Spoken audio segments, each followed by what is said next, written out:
Ver Mais está no ar e a gente já começa com muita informação, porque nessa semana nós mostramos aqui a notícia da morte do bebê de Whindersson Nunes. João Miguel, filho do comediante com a catarinense Maria Lina, morreu na manhã de segunda-feira após ter parto prematuro de 22 semanas. E o que aconteceu com o casal acendeu um alerta. Por isso, hoje a gente recebe o coordenador da UTI neonatal do Hospital Santo Antônio, Marcos Seco, que fala aí sobre os cuidados, então, com os bebês prematuros. Boa tarde, doutor. Seja muito bem-vindo aqui no Ver Mais. Boa tarde. Esse alerta, ele acendeu agora, né, porque foi uma pessoa famosa que enfrentou esse problema. Mas isso ocorre com várias outras pessoas, pais e mães, né, sempre estão aí enfrentando, então, a prematuridade dos seus bebês. Isso é comum, doutor? Isso é muito comum, né? A gente acaba internando muitas crianças com prematuridade. É basicamente o beabá da UTI neonatal, né? Então, muitas vezes a gente tem 80%, 90% dos leitos ocupados com prematuros e 10%, 20% dos leitos ocupados com recém-nascidos a termo, né? Que é o termo que a gente usa para designar quando o bebê nasce no tempo correto, né? Acima de 37 semanas. Esses também têm problemas, mas nos prematuros, principalmente os abaixo de 34 semanas, a gente tem uma necessidade iminente de internação e cuidados com esses bebês. Agora, ali nesse caso, foram 22 semanas. É muito prematuro. É muito prematuro. A gente usa um termo, a ciência usa um termo que é o limite da viabilidade fetal. A partir de quando esse bebê está pronto para sobreviver, mesmo com os cuidados de UTI neonatal. E hoje em dia, no Brasil, esse limite de viabilidade se encontra entre 24 e 25 semanas.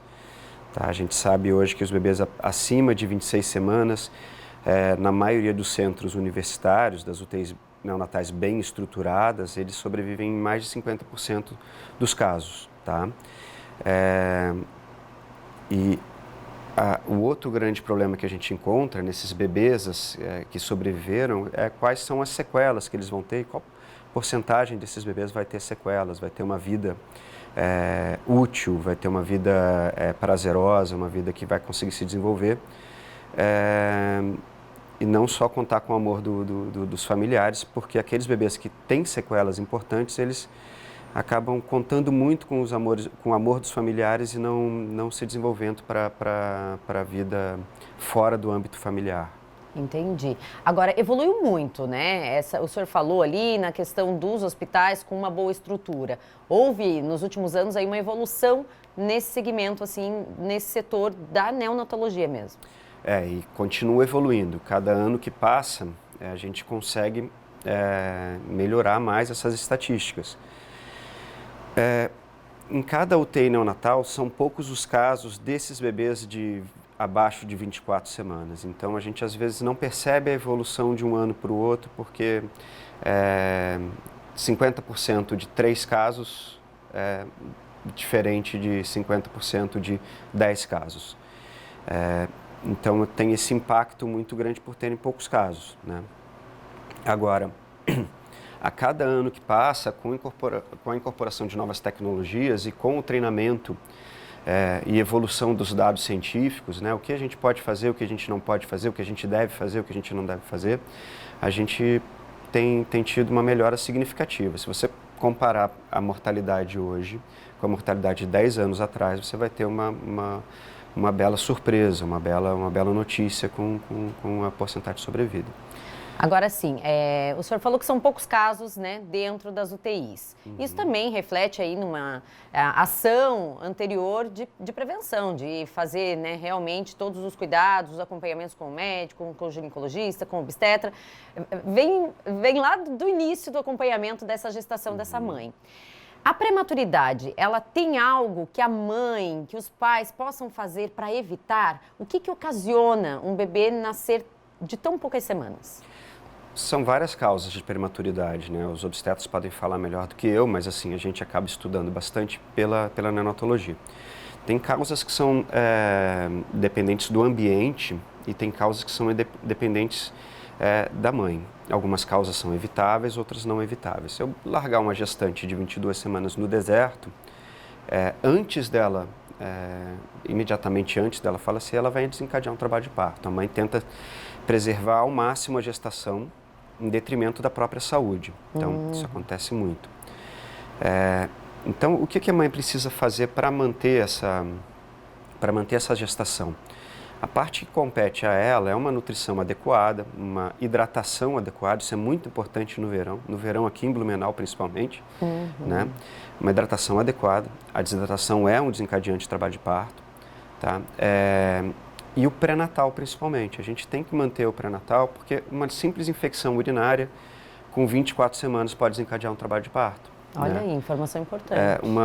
Às vezes um abscesso dentário, né, ali que o paciente tem uma cárie que não tratou, desencadeia um processo inflamatório no corpo da gestante e acaba desencadeando o trabalho de parto também.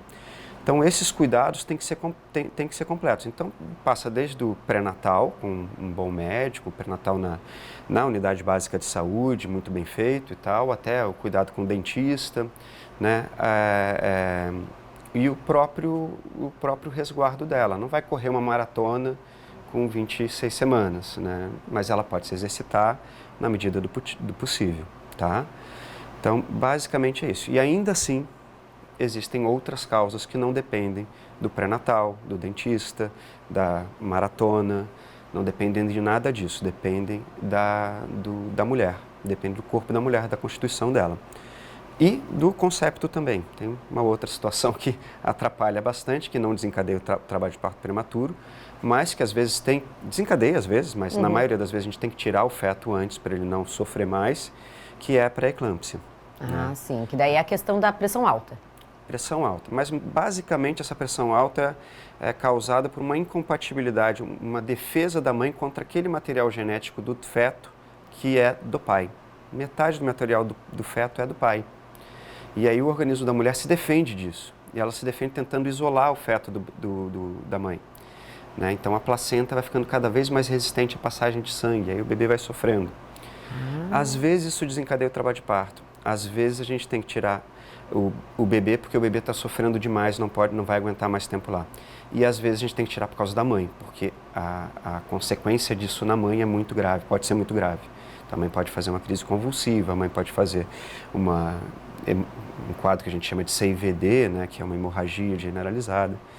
Então, tem esses fatores que não depende necessariamente, o pré-natal ajuda, mas o que causou aquilo ali não foi um descuido da mãe, não foi um descuido do pai, foi uma fatalidade. Foi uma fatalidade. Nós somos seres humanos e cada organismo vai reagir de alguma forma. Né? Há coisas que não há explicação, nem mesmo para a medicina. Exatamente. A gente tenta resolver, né? A medicina tenta resolver. Às vezes não consegue, muitas vezes consegue. Hoje em dia a gente consegue fazer a pré-eclâmpsia chegar ao termo na maioria das vezes, na grande maioria das vezes, aliás. Os obstetras são muito felizes com isso, mas um ou outro a gente vai pegar um caso grave que não vai conseguir salvar ou a mãe ou o bebê ou os dois. Tá? Infelizmente. E graças a Deus são raros. Que bom. Tá? Doutor, muito obrigado pela sua presença aqui no Ver Mais. Seja sempre muito bem-vindo aqui com a gente. Tá bom.